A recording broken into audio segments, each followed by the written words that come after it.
তিতিক্ষার এবার যায় যায় অবস্থা। নক্ষত্র তিতিক্ষার লজ্জায় রাঙা মুখটার দিকে তাকিয়ে আছে। তিতিক্ষা মাথা নিচু করে দাঁড়িয়ে আছে। মৃদু বাতাসে তিতিক্ষার সামনে চুলগুলো মাঝে মাঝে নড়ে উঠছে। নক্ষত্র আশেপাশে একটাবার চোখ বুলিয়ে নিল। ছাদটা আহামরি সুন্দরভাবে সাজানো নেই, তবে মোটামুটি সুন্দর বলা যেতে পারে। নক্ষত্র ওর পকেটে 2 হাত রেখে বলল, চলো এবার আমরা নিচে যাই। তিতিক্ষা নক্ষত্রের কথা শুনে মাথা নাড়িয়ে হ্যাঁ বলল। দুজন মিলে নিচে গেল। মামনির তখন ডাইনিং রুমে ছিল। বিভা সোফাতে বসেছিল। তনুকা ওর রুমে। নক্ষত্র এসে সোফাতে বসলো। মামনি নক্ষত্রকে দেখে মুচকি হাসলো। তিতিক্ষা ওখানে আর না দাঁড়িয়ে ওর রুমে চলে গেল। নক্ষত্র মামনিকে বলল, মামুনি, আমার এবার যেতে হবে। মামনি নক্ষত্রকে এখন যেতে দিতে নারাজ। নক্ষত্র বুঝিয়ে মামনিকে রাজি করাতে পারল না। মামনি নক্ষত্রকে যেতে তো দিলই না, বরং আহানকে ডেকে নক্ষত্রকে তিতিক্ষার রুমে পাঠিয়ে দিল। তিতিক্ষা কেবল ঢকঢক করে পানি খেয়ে ঘুরে দাঁড়াতেই দেখে ওর সামনে নক্ষত্র দাঁড়িয়ে। হুট করে নক্ষত্র সামনে চলে আসায় তিতিক্ষা ভয় পেয়ে 2 পা পিছিয়ে যায়। নক্ষত্র তিতিক্ষার দিকে তাকিয়ে তিতিক্ষা সদ্য পানি খাওয়া গ্লাস থেকে পানি খেলো। নক্ষত্র তিতিক্ষার দিকে তাকিয়ে বলল, আমি যদি এখন তোমার বেডে বসি তাহলে কি তুমি মাইন্ড করবে? তিতিক্ষা মাথা নাড়িয়ে না বলল। নক্ষত্র তখন তিতিক্ষার বেডের উপর আধো শোয়া হয়ে বসল। তখনই নক্ষত্রের ফোনের রিংটোন বেজে উঠল। নক্ষত্র ফোনটা রিসিভ করে কথা বলতে শুরু করলো। তিতিক্ষা রুম থেকে যাওয়ার জন্য 1 পা বাড়াতেই ওর ওড়নাতে টান পড়ল। তিতিক্ষার সাথে সাথে দাঁড়িয়ে গেল। তনুকার উডবি হাজবেন্ড রায়হান।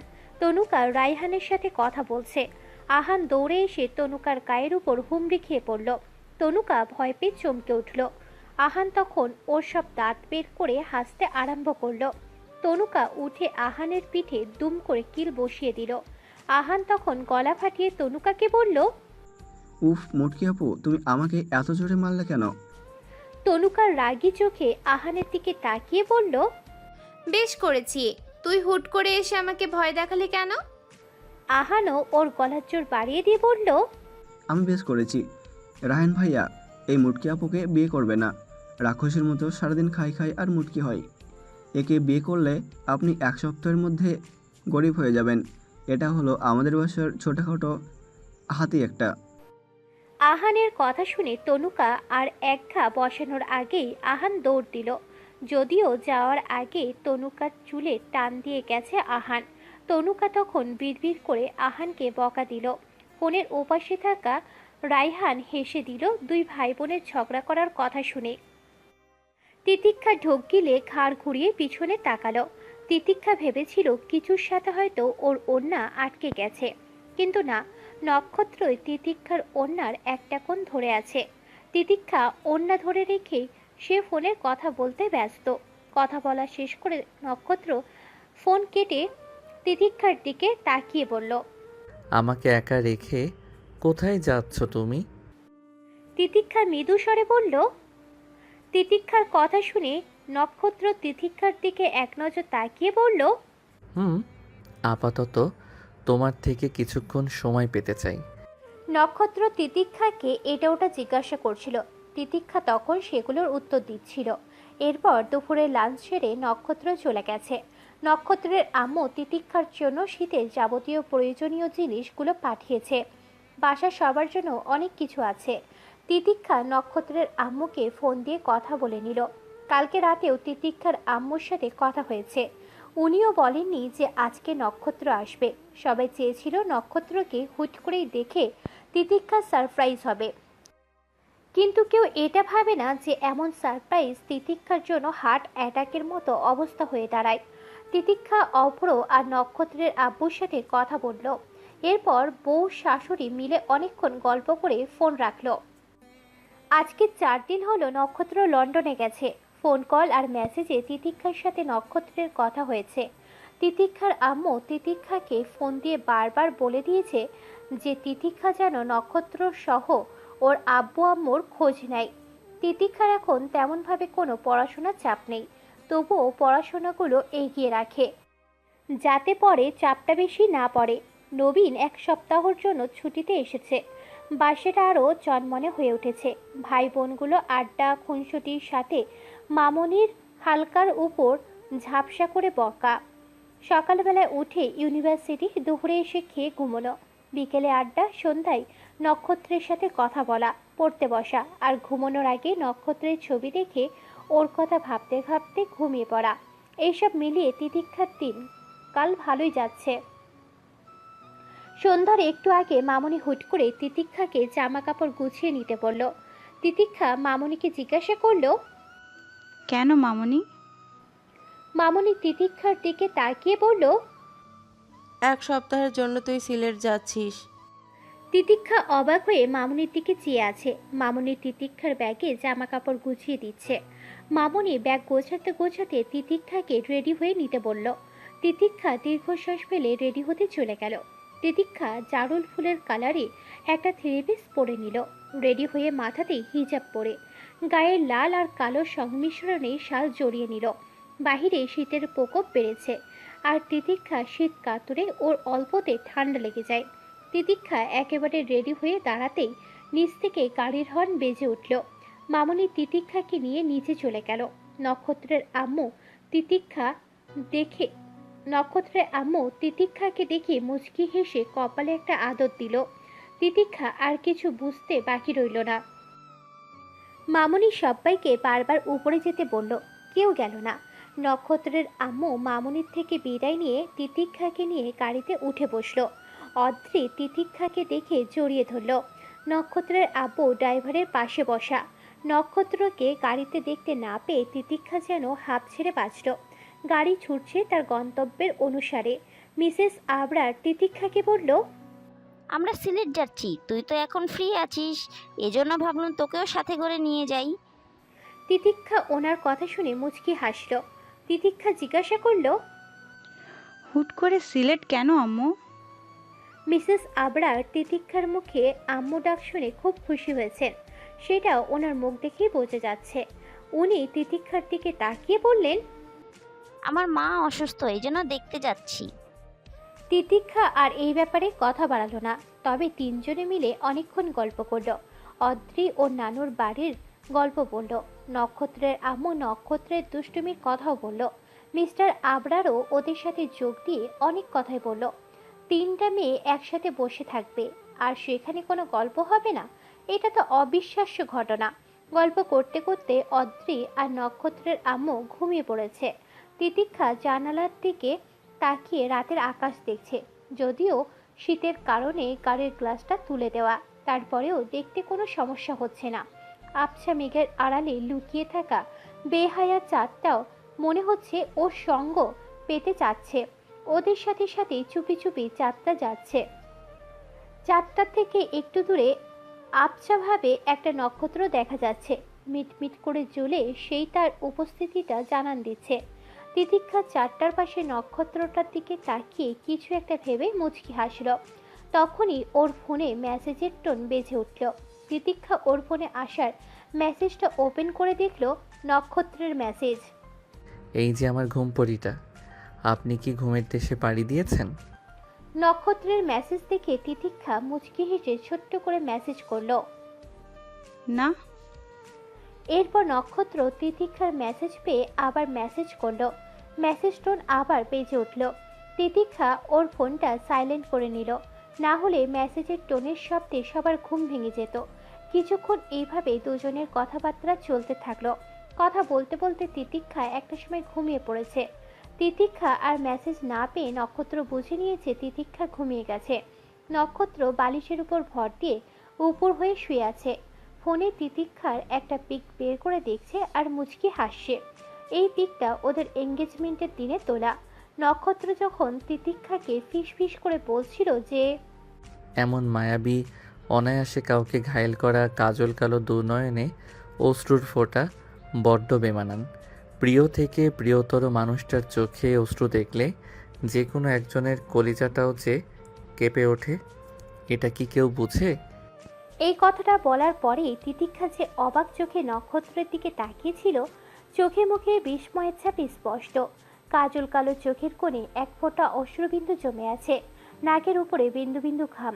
যে ঘরমাত্র নাকের সৌন্দর্যটা নক্ষত্রের মতোয়ারা করে তোলে। নক্ষত্রের দিকে বিস্ময় নিয়ে তাকানোর এক মুহূর্তটাকে রুহান ক্যামেরাবন্দি করেছিল, আর সেই পিকটাই এখন নক্ষত্র দেখছে আর মুচকি মুচকি হাসছে। নক্ষত্র মুচকি হেসে তিতিক্ষার নাকে আলতো করে টোকা দেয়, আদরে সুরে বলে, এই যে প্রাণপ্রিয়সী, আপনি কোন মায়াপরী নাকি মায়াজাল বলুন তো? আপনার মায়াজাল তো আমাকে তো অদৃশ্যভাবে আঁকড়ে ধরেছে। তিতিক্ষা নামক মায়াজালে যে আমি খুব মারাত্মকভাবে জড়িয়ে গেছি। সকাল 6টার দিকে নক্ষত্রের আম্মুর ডাকে তিতিক্ষার ঘুম ভাঙে। তিতিক্ষা পিটপিট করে চোখ খুলে তাকায়। নক্ষত্রের আম্মু বলে ওরা নাকি সিলেটে পৌঁছে গেছে। সকালবেলা শীতটা একটু বেশি মনে হচ্ছে। তিতিক্ষা ওপর শালটা গায়ে জড়িয়ে নিয়ে গাড়ি থেকে বের হলো, আশেপাশে চোখ বুলিয়ে নিল। অদ্রি আর মিস্টার আবরার তিতিক্ষার দিকে তাকিয়ে মুচকি হাসল। তিতিক্ষাও প্রতি উত্তরে হাসল। মিস্টার আবরার আর মিসেস আবরার সামনে এগোলো। অদ্রি আর তিতিক্ষা গল্প করতে করতে আসছে। সকালবেলা হালকা একটু একটু কুয়াশা দেখা মিলেছে। শীতের সকালে সৌন্দর্যটা আড়মোড়া ভেঙে উঠতেও যেন আলসেমি করে। এই জন্য বুঝি সূর্যমামা পূব আকাশে রক্তিম আভা ছড়িয়ে একটু দেরিতেই ওর উপস্থিতি জানান দেয়। পাখিরা কিচিরমিচির শব্দ করে জানান দিচ্ছে সকালের আলো ফোটার বার্তা। ঘাসের উপর কুয়াশার বিন্দু বিন্দু হয়ে জমে আছে। সবুজ ঘাসের উপর সাদা এক বিন্দু শুভ্র জলকণা, আর জলকণাগুলোকে দেখে মনে হচ্ছে রূপোর এক একটা ফোঁটা। তিতিক্ষার আব্বু ফোন দিয়েছে তিতিক্ষারা সিলেটে পৌঁছেছে কিনা এটা জানার জন্যই। তিতিক্ষা ওনাদের জানিয়ে দিল ওরা পৌঁছে গেছে। সাথে তনুকাও ফোন দিয়ে জানিয়ে দিল ওদের পৌঁছানোর কথা। এরপর অদ্রি তিতিক্ষাকে নিয়ে বাসার ভিতরে প্রবেশ করলো। তখনই একজন ভদ্রলোক তিতিক্ষাকে দেখে এগিয়ে আস্তে আস্তে বলে উঠল, উমা কিতা খয়ডায়? তিতিক্ষা কথাটার মিনিংটা ঠিক বুঝতে পারিনি, এই জন্য বোকার মতো অদ্রির দিকে তাকালো। অদ্রি তিতিক্ষার তাকানোর মানে বুঝতে পেরে মিটিমিটি হাসছে। তখনই একজন ভদ্র মহিলা তিতিক্ষার সামনে এসে দাঁড়ালো। উনি হাসি হাসি মুখে তিতিক্ষার থুতনি ধরে বলল, উমা কিতা সুন্দরী ফুরি গো। এই কথাটার মানে বুঝে তিতিক্ষা লজ্জা পেল। মুখের উপর কেউ এমন কথা বললে তো লজ্জা পাওয়াটাই স্বাভাবিক। অদ্রি এবার ভদ্র মহিলাকে দেখেই তিতিক্ষাকে বলল, ভাবিমণি, এটা আমার বড় মামি। আমরা সবাই মামুনি ডাকি। আর দরজায় দাঁড়ানো সেই ভদ্রলোকটাকে দেখছো না? ওটা আমার বড় মামা। ভাবিমণি, মামা তখন তোমাকে জিজ্ঞেস করলো কিতা খয়রাই, এর মানে হলো কেমন আছো। তিতিক্ষা এবার বুঝলো কথাটার মানে। তিতিক্ষা বড় মা মামার সামনে গিয়ে বলল, আলহামদুলিল্লাহ, আমি অনেক ভালো আছি মামা, আপনি কেমন আছেন? বড় মামা হেসে বললেন, আলহামদুলিল্লাহ, আমি অনেক ভালো আছি আম্মু। আমাদের কথা বুঝতে তোমার একটু সমস্যা হবে। তিতিক্ষা মুচকি হাসলো ওনার কথা শুনে। মিস্টার আবরার আর মিসেস আবরার ফ্রেশ হতে গেছে। বাসার অনেকে ঘুম থেকে ওঠেনি এখনো। বড় মামি তিতিক্ষাকে নিয়ে একটা রুমে গেল। এখানে অদ্রি আর তিতিক্ষা থাকে। অদ্রি এসে বেডের উপর রাখা ব্ল্যাঙ্কেটটার নিচে ঢুকে পড়ল। তিতিক্ষা ওয়াশরুমে ঢুকে ফ্রেশ হয়ে নিল। অদ্রিকে জোর করে তিতিক্ষা উঠিয়ে ওয়াশরুমে পাঠিয়ে দিল। বড় মামি হালকা নাস্তার সাথে গরম গরম ভাপা পিঠে এনে দিল। তিতিক্ষা একটা পিঠে নিয়ে খেতে লাগলো। অদ্রি আবার এসে ব্ল্যাঙ্কেটের ভিতর পা ঢুকিয়ে বসে পড়ল। ওর ফোনটা হাতে নিয়ে তিতিক্ষা বড় মামিকে বলল, মামুনি বসুন, আপনার সাথে একটু গল্প করি। বড় মামি বলল উনি নাকি রান্নাঘরে পিঠে বানাচ্ছে, এই জন্য এখন বসতে পারবে না। তিতিক্ষা নিজে উঠে বড় মামির সাথে কথা বলতে বলতে রান্নাঘরের দিকে গেল। সারা রাত জার্নি করে আসার পর এখন রুমে বসে থাকার কোনো ইচ্ছে তিতিক্ষার আপাতত নেই। বড় মামি সিলেটি ভাষায় কথা বলছে দেখে তিতিক্ষার বুঝতে একটু সমস্যা হচ্ছে। ব্যাপারটা বড় মামি লক্ষ্য করলো এবং তিতিক্ষার সুবিধার্থে উনি এবার শুদ্ধ ভাষায় তিতিক্ষার সাথে কথা বলছেন। তিতিক্ষা বড় মামির সাথে কথা বলতে বলতে জানলো যে বড় মামি অনার্স পর্যন্ত পড়াশোনা করেছেন। বড় মামির বাবার বাড়ি ফেনীতে। ওনার এক ছেলে আর এক মেয়ে। নক্ষত্রের দুইটা মামা, ছোট মামি 7 মাসের অন্তঃসত্ত্বা। শীতের মধ্যে তাকে একটু দেরি করে ঘুম থেকে উঠতে বলা হয়েছে। এটাই ছোট মামির প্রথম বাচ্চা, তাও বিয়ের 6 বছর পরে। বাড়ির সবাই কড়া করে নিষেধ করার পর উনি একটু দেরি করে রুম থেকে বের হয়। সেই প্রথমবার মা হবে, সেই হিসেবে সবাই ওনার দিকে একটু বেশি খেয়াল রাখে। বড় মামি পিঠে বানাতে বানাতে বাসার সবার গল্প করছে, আর তিতিক্ষা পাশে একটা টুলে বসে ওনার গল্প শুনছে। পাশের গ্লাসে চুলার ব্যবস্থা আছে, তবুও বড় মামি মাটির চুলাতে পিঠে বানাচ্ছে। বড় মামি দেখতে খুব সুন্দরী, সেটা ওনাকে দেখেই বোঝা যাচ্ছে। সবুজ রঙের শাড়ির সাথে লাল রঙের 3/4 হাতার ব্লাউজ, আর ওনার গায়ে একটা কালো রঙের শাল জড়ানো। চুলোতে দাও দাও করে আগুন জ্বলছে, আর বড় মামির দেওয়া লাকড়িগুলোকে আগুন যত দ্রুত সম্ভব গ্রাসে গিলছে, যেন এখানে আগুন আর লাকড়ির কোনো একটা প্রতিযোগিতা চলছে। তিতিক্ষা রান্নাঘরটাতে আর একবার চোখ বুলিয়ে নিল। রান্নাঘরটা বেশ বড় আর পরিষ্কার পরিচ্ছন্ন বটেও। এক সাইডে শুকনো কাঠ, শুকনো ডাল, এইসবের স্তূপ করা। তিতিক্ষা বড় মামিকে বলল, মামুনি, গ্যাসের চুলা তো আছেই, তাহলে কষ্ট করে মাটির চুলা কেন? তিতিক্ষার কথা শুনে বড় মামি মুচকি হাসলো। এরপর চুলোতে একটা শুকনো গাছের ডাল ভেঙে দিয়ে বলল, আমার শাশুড়ি মা গ্যাসের চুলায় রান্না করা তরকারি খেতে পারে না, একটু সেকেলে মানুষ তো। মা বলে মাটির চুলায় রান্না নাকি অন্যরকম একটা স্বাদ, গ্যাসের চুলায় রান্না করা তরকারি নাকি স্বাদ লাগে না। গ্যাসের চুলায় রান্না করলে তরকারির মধ্যে নাকি আর সেই স্বাদ ঢুকে, তরকারির সব স্বাদ খেয়ে ফেলে। আমরা সেই তরকারি খেলে নাকি আমাদের গ্যাস্ট্রিকের সমস্যা হয়। এসব যুক্তি আমার শাশুড়ি মায়ের ভাষ্যমতে আর কি। তবে প্রথম প্রথম আমি চুলায় রান্না করতে পারতাম না, কিন্তু এখন অভ্যাস হয়ে গিয়েছে। এখন মাটির চুলায় রান্না করা খাবার খেতে খেতে গ্যাসের চুলায় রান্না খাবার খেতে একটু অন্যরকম লাগে আমাদের কাছেও। তাই মায়ের জন্য রান্না করতে করতে আমরাও এখন অভ্যাস হয়ে গিয়েছে, আর মা যা বলে আমরা সবাই অক্ষরে অক্ষরে পালন করি। আর মায়ের কথা অনুযায়ী মাটির চুলাতেই বেশি রান্না করা হয়। তিতিক্ষা এবার বুঝলো আসল কাহিনী। মামনি তিতিক্ষাকে রুমে গিয়ে রেস্ট করতে বলল, কিন্তু তিতিক্ষা এখানেই বসে রইল। সে আশেপাশে চোখ বোলাচ্ছে আর এই মুহূর্তে সৌন্দর্যটাকে লুটে নিচ্ছে। সব পরিবেশেই এক একটা ভিন্ন ধরনের সৌন্দর্য লুকিয়ে থাকে। এটা খুঁজে নিতে জানলে সব পরিবেশেরই নিজেকে মানিয়ে নেওয়া সম্ভব হয়। সব স্থানে কোনো না কোনো সৌন্দর্য বিদ্যমান থাকে, শুধু কোথায় সৌন্দর্য কম আর কোথায় সৌন্দর্য বেশি, এটাই পার্থক্য। রান্নাঘরের পাশেই একটা পুকুর পাড় দেখা যাচ্ছে। পুকুর পাড়ে ঠান্ডা বাতাস শরীরে এসে লাগছে, শরীর শিউরে উঠছে। পাশেই মনে হয় শিউলি ফুলের গাছ আছে। শিউলি ফুলের সুগন্ধটা বারবার নাকে এসে লাগছে। হঠাৎ গড়গড় শব্দ করে উঠতেই তিতিক্ষা বাড়ির উঠানের দিকে তাকালো। কেউ একজন চাপকলে পানি তুলছে মনে হয়। চাপকলে পানি তুলতে গেলে সাধারণত এইভাবেই শব্দ হয়। নক্ষত্রের নানুর এই বাসাটাই গ্রাম্য বাড়ির মতোই উঠানওয়ালা। এটা নক্ষত্রের নানা বানিয়েছেন খুব শখ করে। নক্ষত্রের নানা মারা যাওয়ার পরে ওর নানু এই বাড়ি থেকে কোথাও যেতে চায় না। তবে নক্ষত্রের নানা বেঁচে থাকতেই এই বাসার পাশে 2 ছেলেকে ফ্ল্যাট করে দিয়েছে। এখানে আধুনিকতার ছোঁয়ার ভরপুর। মিস্টার আবরার অদ্রির রুমে এসে দেখল তিতিক্ষা রুমে নেই। মিসেস আবরার অদ্রিকে তিতিক্ষার কথা জিজ্ঞাসা করলো।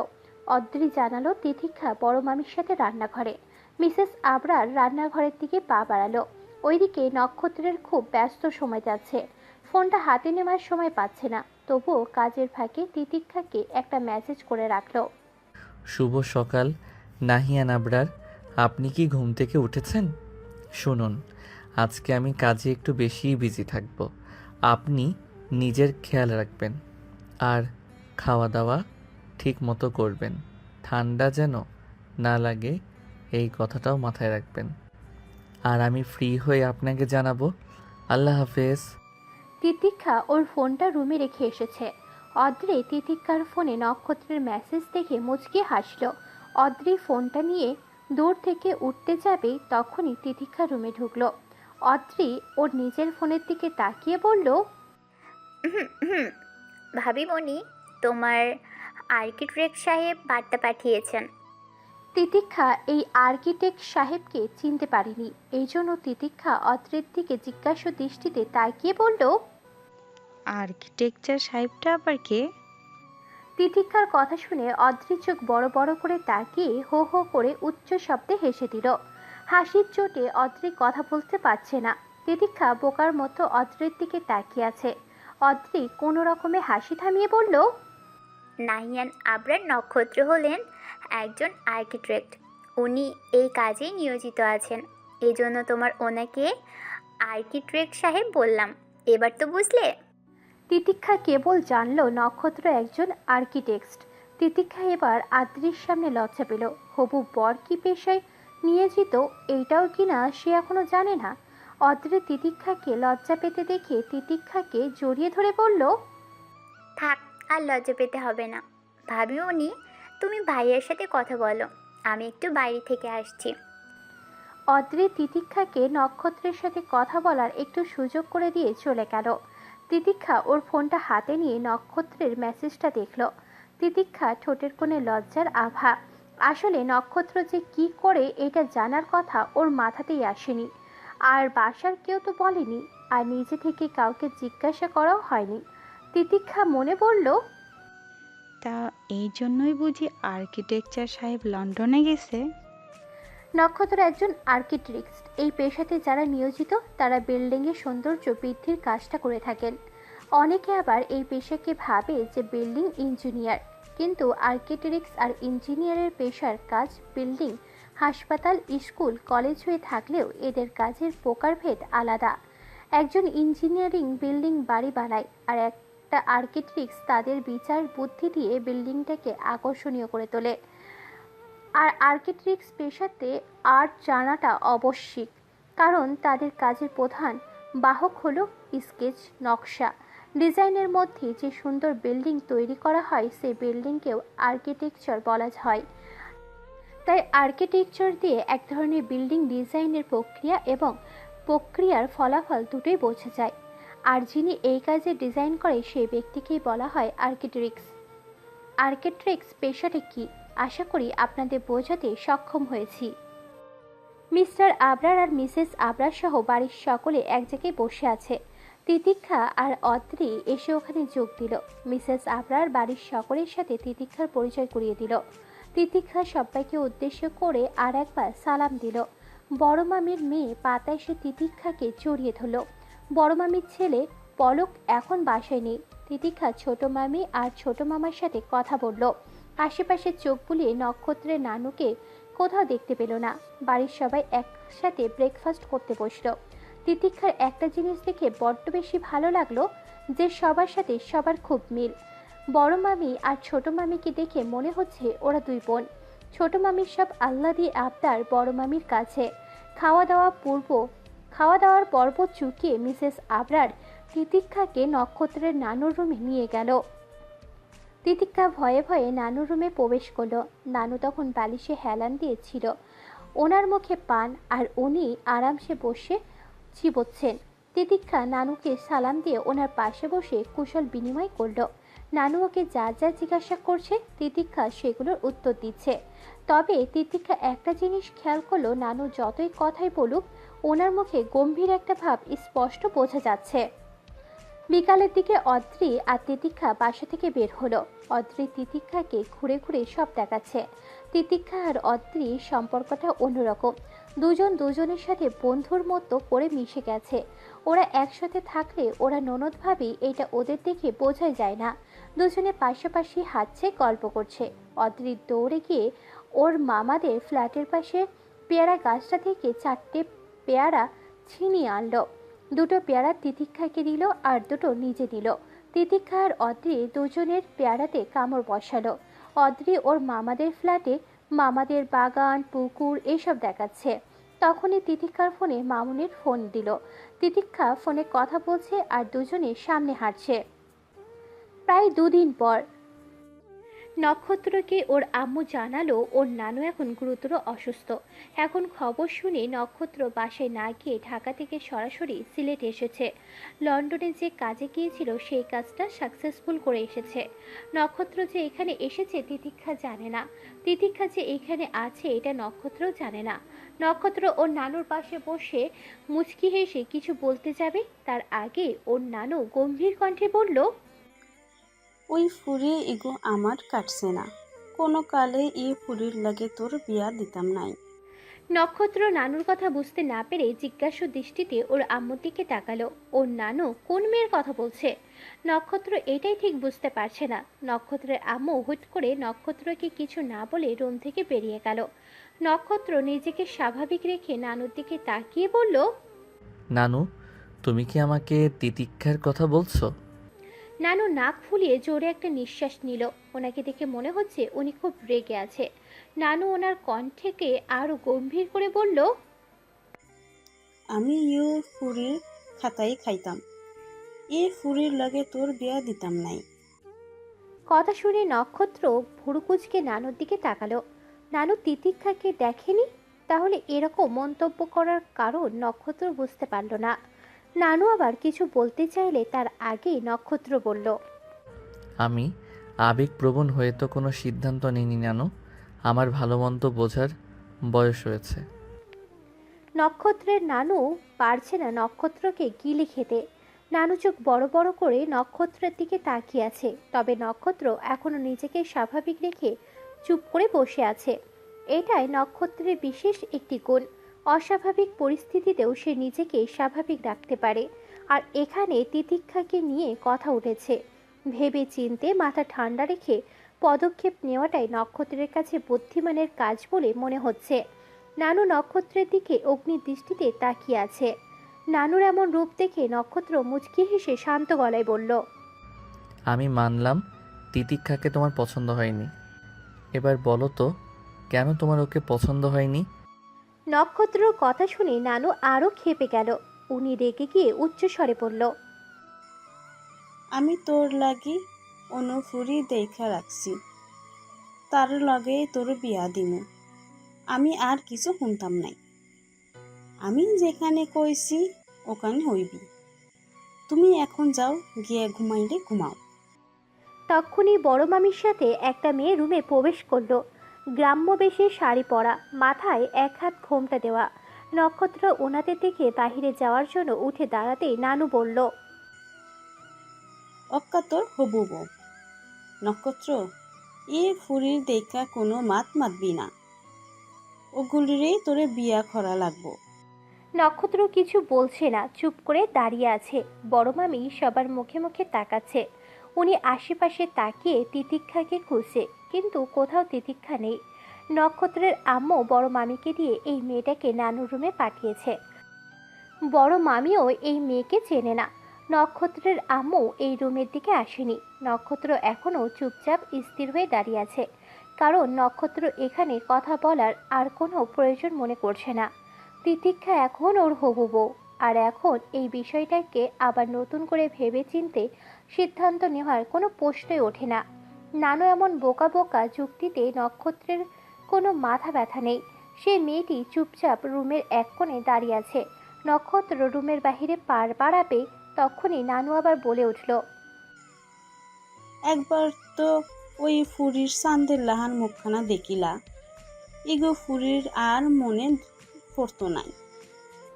নক্ষত্র মুচকি হেসে পিছনে ফিরল। ওর দুই হাত দুটো পকেটে ঢুকিয়ে হাসি হাসি মুখে বলল, তিতিক্ষার চাঁদের মতো মুখ থাকুক আর নাই বা থাকুক, সে আমার অনুভূতির শীর্ষবিন্দু। কথাটা শুনে নানু হো হো করে হেসে দিল। উনি আর নক্ষত্রকে খাটালো না। উনি ওনার নাতির পরীক্ষা নেওয়ার পালা সমাপ্ত করলো। নানু ওনার হাতের ইশারায় ঘোমটা আলীকে ওনার পাশে বসালো। নানু মেয়েটা ঘোমটা তুলে দিলেন। এরপর হাসতে হাসতে বলল, কি তারে কিলা দিছি সারপ্রাইজ, আমার কিন্তু হতিন যে বালা লাগে।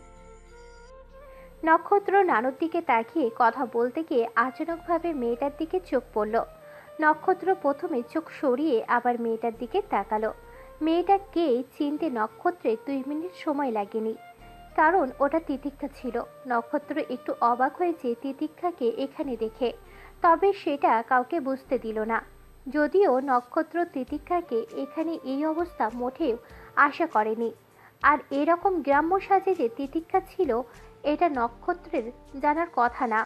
একটা সবুজ শাড়ি, বাঙালিভাবে পরা, চুলে খোপা করা, হাতে চুড়ি, চোখে কাজল, এতটুকুই ছিল তিতিক্ষার সাজ। নক্ষত্র আর কিছু বলার ভাষা পেল না। তবে সে যে খুব খুশি এটা ওর চোখের চাহনি বলে দিচ্ছে। নক্ষত্র ওর মাথা চুলকে ঠোঁটের কোণে মুচকি হাসির রেখা টেনে রুম থেকে বেরিয়ে গেল।